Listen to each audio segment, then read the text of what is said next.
Children were not safe within Centrepoint's walls. The year was 1977. Far from the world's prying eyes, nestled in the serene, rolling hills of Albany, New Zealand, a new community was taking root. It promised enlightenment, communal living, and a rejection of societal norms. But beneath the veneer of utopia, a darkness was already beginning to fester, a darkness that would ensnare hundreds and shatter countless lives. This was the Centrepoint cult, and its story is a chilling descent into manipulation and abuse. Its founder, Bert Potter, was a charismatic figure, a former businessman with a magnetic personality and a persuasive tongue. He preached a blend of Eastern mysticism, free love, and psychotherapy, drawing in disillusioned individuals seeking an alternative path. Many were young, idealistic, and vulnerable, looking for belonging and purpose. They found Centrepoint, and Potter became their self-appointed guru, their guide to a higher consciousness. Potter's teachings quickly evolved into a rigid system of control. He promoted group therapy sessions that bordered on public shaming, dismantling individual identities to foster collective dependence. Personal boundaries blurred, then vanished entirely. The concept of free love morphed into a justification for sexual manipulation, particularly with younger, impressionable members. Life at Centrepoint became increasingly isolated. Contact with the outside world was discouraged, then actively suppressed. Members handed over their assets, their savings, their very autonomy, believing they were contributing to a greater good. They built homes, grew food, and raised their children within the compound, creating a self-sufficient world that was, in reality, a gilded cage. The children of Centrepoint knew no other life.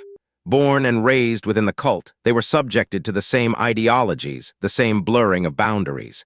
They saw things, heard things, and experienced things that no child ever should. Their innocence was a currency, their vulnerability a tool. Potter, along with a select few trusted lieutenants, began to systematically abuse these children. The free love doctrine was twisted into a horrific justification for pedophilia. The collective silence of the adult members, born of fear and indoctrination, allowed these atrocities to continue, unchecked, for years. The psychological damage inflicted was profound.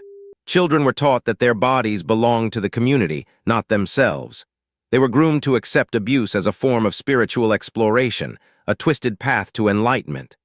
Their cries for help, if they dared to voice them, were dismissed or punished. As the 1980s progressed, whispers of Centrepoint's dark secrets began to reach the outside world. Former members, those who had managed to escape, started to speak out. Their stories were harrowing, almost unbelievable. But the cult's isolation and its hold over its members made gathering evidence incredibly difficult. One former member, a woman named Rosie Joyce, became a pivotal figure in exposing Centrepoint. Her courage, despite immense personal risk, brought critical attention to the cult. She detailed the psychological manipulation, the sexual abuse, and the systematic control that defined life within the compound. The police investigation into Centrepoint was long and arduous. The victims, now adults, carried immense trauma. Their memories were fragmented, clouded by years of gaslighting and emotional abuse. Reconstructing the timeline of abuse and identifying perpetrators was a monumental task. Finally, in the early 1990s, the truth began to unravel publicly. Bert Potter was arrested and charged with various offenses, including sexual abuse of children. The trials that followed were sensational, exposing the shocking reality of what had transpired within the seemingly idyllic commune. Potter was ultimately convicted and sentenced to prison. Other senior members of Centrepoint also faced justice for their roles in the abuse. It was a victory for the victims, a moment of recognition for their suffering, but the scars of Centrepoint would remain for a lifetime. The fallout from Centrepoint was immense. Entire families were torn apart. Children, now adults, struggled with complex trauma, identity issues, and profound difficulty forming healthy relationships. The paradise they were promised had been a prison, and their childhoods stolen. Support groups emerged for Centrepoint survivors, providing a crucial space for healing and shared experience. Many dedicated years to therapy, to processing the trauma, and to rebuilding their lives away from the shadow of Bert Potter's influence. Their resilience is a testament to the human spirit. Centrepoint serves as a stark reminder of the dangers of unchecked charismatic authority. It highlights how easily idealistic aspirations can be corrupted, how trust can be weaponized, and how the search for belonging can lead to devastating exploitation.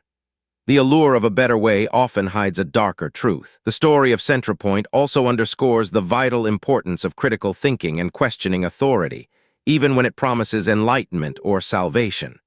When a group demands absolute loyalty, isolates its members, and demonizes outside perspectives, it's a red flag that cannot be ignored. New Zealand, a nation often seen as pristine and peaceful, grappled with the shame and horror of Centrepoint within its borders. The case prompted discussions about cult awareness, child protection, and the vulnerabilities that allow such groups to flourish in plain sight. The legacy of Centrepoint, though painful, has contributed to a greater understanding of cult dynamics and the long-term impact on survivors. It's a testament to the strength of those who broke the silence, ensuring that the horrors within its walls would never again be hidden. The paradise lost at Centrepoint was never a paradise at all. It was a carefully constructed facade, designed to conceal the deep-seated abuses and profound manipulation that defined its existence. And the cost, paid by its most vulnerable members, was immeasurable. The Centrepoint cult remains a dark chapter in New Zealand's history, a chilling reminder of how easily the human desire for connection and meaning can be twisted into something truly monstrous. Explore the disturbing psychology behind another infamous group by watching our next deep dive into the Children of God.